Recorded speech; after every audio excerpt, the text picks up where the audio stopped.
All right, ladies and gentlemen, we'd like to welcome Kris Wright to the show.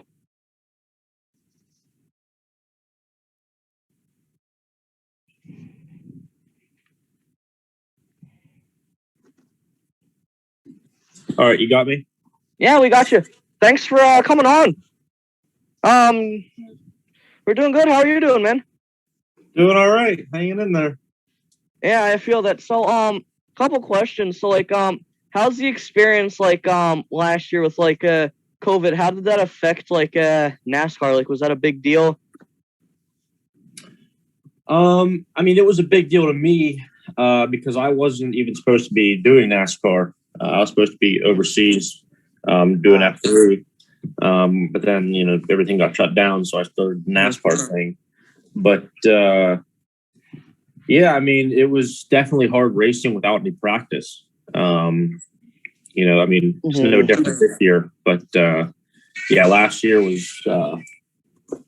just it was a big slap in the face, I guess, with competition and everything, because I just had no idea what I was doing. Yeah, it just came out of nowhere and just messed up everything. Yeah, for sure. Yeah, Sam, you got a couple? You want to ask one of your questions?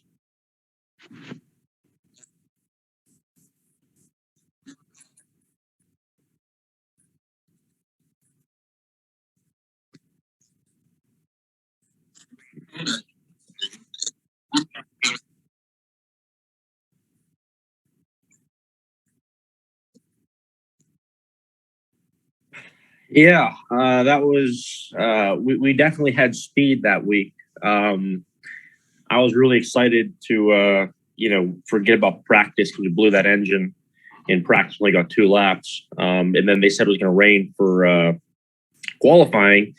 I was like, this is going to be really good for us.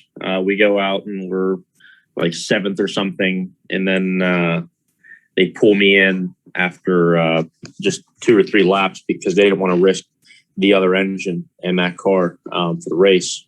And we just barely made qualifying. But no, I mean, I wish it would have rained for the race too, because I have more rain experience than a lot of the other NASCAR guys coming from, racing in Britain. It's raining 75% of the time over there. Yeah, I mean, it was good. I mean, I definitely think it's a good track for NASCAR. Maybe not in the rain, as we saw, the Cup race. Yeah. But no, I think it's a good track. It's a good market. I was at this Boot the Band appearance thing for Sam Hunt Racing, and there are a lot of people that came up to me and was like, yeah, like NASCAR is, when we get up on Sunday, we don't watch football, we watch NASCAR. And there were quite a few people that said that. So yeah, I mean, I definitely think it's another great opportunity for NASCAR to, be in a good market. Yeah, it was fun watching those. I didn't get to watch all the races, but going back and watching the highlights, it looked pretty fun to be out there. Yeah. So for personal preference of the tracks you've been to, what would you say your favorite on the circuit is so far? Oh man, that's a hard question. I like Richmond. I like Darlington. I like Daytona Road Course. I've always liked that track. Not many people do like it, but for some reason I do. But for ovals, I mean, the 1.5 mile stuff's kind of fun. Probably the most badass track, I think, is Michigan, because there's no restrictors and yeah, it's fast. I mean, we were doing like 190 mile an hour in an ARCA car. Yeah. Michigan's a fun track. Yeah. Especially in its golden days before they repaved it and they had like the old before the the high downforce and all those packages, when you could be screaming into the corners in Cup cars at like 213. Yeah.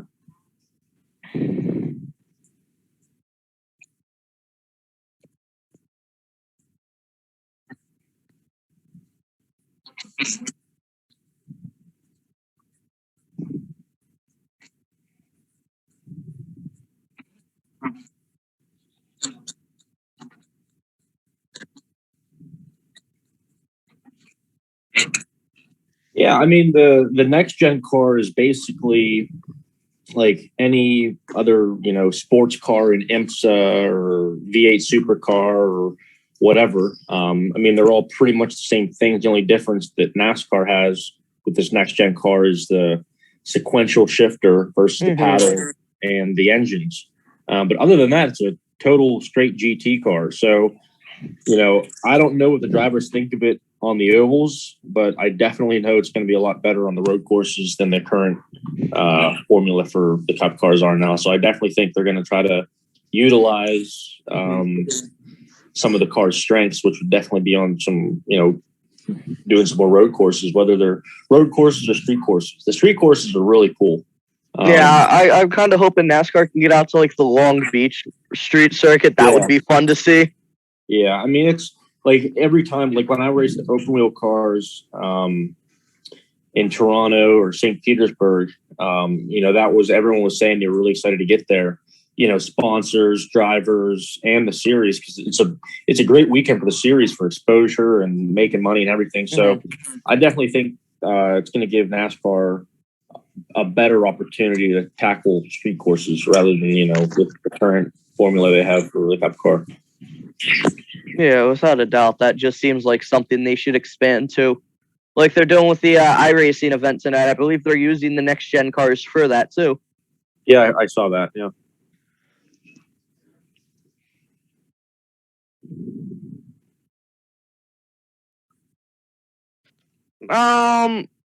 Not really. Just thanks for coming on. Do any of our live viewers have a question for Kris before we let him go? Yeah, I got one. All right, go ahead, Assassin. Ask away. All right. So I was gonna ask you about. Oh crap! Hold up.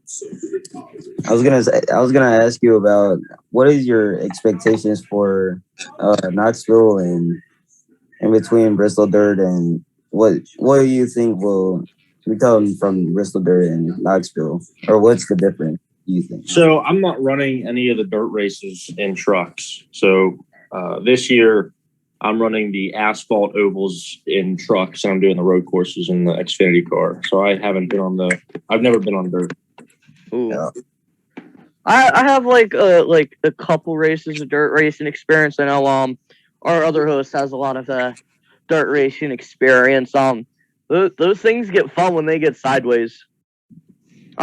Knowing the cars aren't as heavy, but watching the Bristol dirt race, it looked like something I want to see. I want to see all three series get onto the dirt at some point. Yeah, for sure. I mean, I was talking to like my teammates Spencer Boyd and stuff, and they were saying they absolutely loved that week. So whatever the series. I mean, what's going to happen is whatever makes NASCAR the most money, which I'd do the thing if I was NASCAR.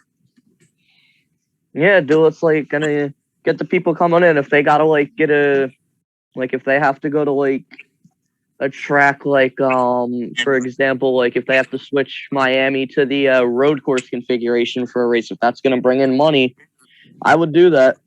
Yeah, 100%. Just try to grow the series with the fan base and everything. Mm-hmm. Well, yeah. Thank you guys for having me. No problem. Big thanks for coming on. Have a great week and good luck in your next race. Thank you guys. Have a good one. You too. So there you go, guys. That was Kris Wright who joined us. Thanks to him for coming on. We might be able to get a couple other drivers in. I know one of our viewers was talking to, I believe, Chad Fincham, and thinking he could get him on. That'd be fun for him to get on because he had some Cup experience last year. Anything you want to say before we wrap up, Sam? All right. Mm-hmm. Yeah. Mm-hmm. Yeah. This is Carl and Sam signing off from the FRL.